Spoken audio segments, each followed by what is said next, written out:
Hi, this is Randy Wimmer with Government Contracting Academy, and I'm frequently asked this question: how can I take my small business to the next level? Well, first off, you got to get out of the subcontracting game. You have to go after prime contract opportunities, and this is the 4-step rapid growth strategy that can take you to the next level.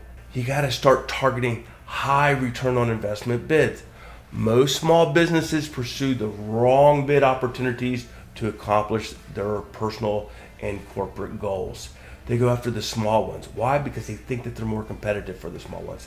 That is wrong. The larger the small business set aside becomes, the fewer and fewer competitors that you have. In my experience, in the last nearly quarter of a century, large small business set asides will have between 3 and 10 bidders.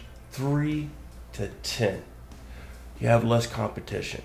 The other advantage of going after these high return on investment bids is better profitability. Again, winning is tough. You want to be in a situation where you could be one and done. Win that one big one and you become a multi-millionaire. That's the strategy you have to have. And then finally, not only do you have less competition, not only are you going to make more profit, by winning these things, but they're actually easier to win. Here's why. Large small business set-aside bids, they have different scoring priorities. For example, an organization that you may have never done any work with and you're bidding for a small bid effort, they're going to look at your lack of organizational experience and they're going to punish you for that. They're going to give you a low score. However, if it's for a massive small business set-aside, it doesn't matter. They completely shift their scoring priorities to something else. And that something else, we're going to talk about next slide, can be totally gamed. And that something else is, you got to be the low risk bidder. For massive small business set-asides, it is 100% about risk. Risk. Government source selection boards are terrified of small businesses. Absolutely terrified. Why? Because they think we all lack corporate maturity and therefore we are all high risk performers. So, what do you have to do? You got to focus on being the low risk bidder. This is why I say this. Risk is literally half of your proposal's technical/risk rating for your evaluated factors. Most people don't think about that, but risk is half of your rating score. Risk.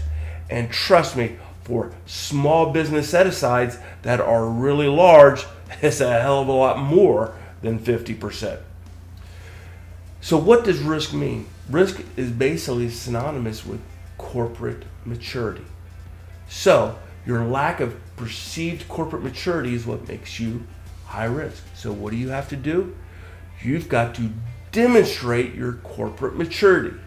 Well, that sounds really tough when you're a small business and you don't have, $200 million worth of prime contracts to point to and say, hey, we delivered here, so therefore we're a low risk small business. So how do you do it when you're a really small business?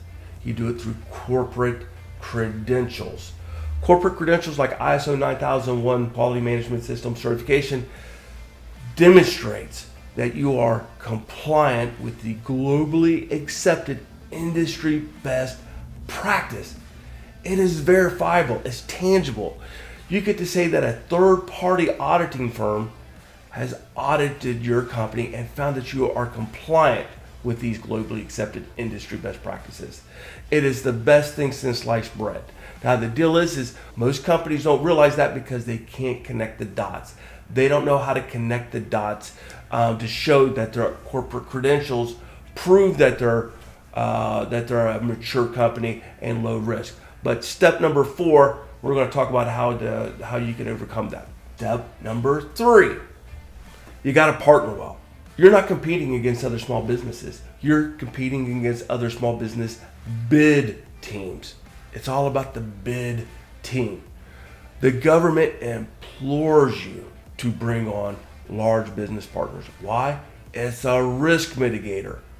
It gives you credibility and it compensates for your tiny, small past performances by using their large, impressive past performances So it really inflates that part of your proposal score.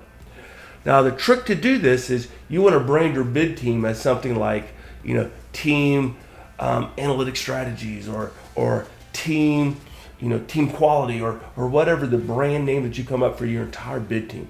And then what you do is you assign all of the qualifications, all of the credentials to your team name. Team quality, we're ISO 9001 certified, we're ISO 27001 certified. We have over $5 billion in past performances supporting the Department of Homeland Security. Well, guess what? As a small business, you don't have $5 billion in past performances, but your team does. And that's a good way to incorporate all of your team's credentials and qualifications into your narrative without highlighting that you're really lacking, as a small business. So that's the trick that you use. You rebrand your team. Now to step 4, the transformative power of artificial intelligence. AI can be a proposal game changer, but it's a double-edged sword. If you improperly use it, you're going to be guaranteed a low score. However, if you properly use it, then you're going to have the potential to accomplish literally man-weeks worth of research, man-weeks worth of writing in just a matter of minutes. It's the best competitive advantage that you can have right now. The power of ChatGPT and other AI platforms is knowing how to use it. You're not going to use AI to write your proposal. You're going to use it to support your proposal writing process. And if you do that, you can 10x your proposal throughput and its quality. So what do I mean by that? Well, previously we were talking about connecting the dots by showing how something like an ISO 9001 quality management system certification, how that can prove that you are a mature company and a low risk bidder. AI can go out and it combs the internet for those proof points that connect the dots, that these credentials address those corporate maturity issues, that show that you're low risk with proof points using actual ISO 9000 standards. And that's how you leverage AI. You don't have it write your proposal for you. It'll write a well-written piece of prose, but it'll score poorly. What you want to do is you want to use it as part of your process. Another way that I alluded to just a couple slides earlier about risk is you got to demonstrate corporate maturity, but you also have to demonstrate understanding of the customer and its mission. AI is perfect in doing that. It will research, the organization will research its mission, and it'll research their challenges. It'll look for relevant periodicals, journals. It'll look for GAO, Government Accountability Office reports to identify shortcomings, weaknesses, deficiency, and so on. So it is a very, very, very, very powerful tool. So if you use these 4 steps, you bid on the right types of opportunities, the high ROI, bids. If you demonstrate that you are a low risk bidder by getting these corporate credentials, that align with globally accepted industry best practices. If you partner well to strengthen your past performances, and give your solution more credibility, and if you leverage AI, you can write these massive proposals, and you can incorporate the research that it does to connect the dots for you. That is how you rapidly grow your small business in a very short period of time.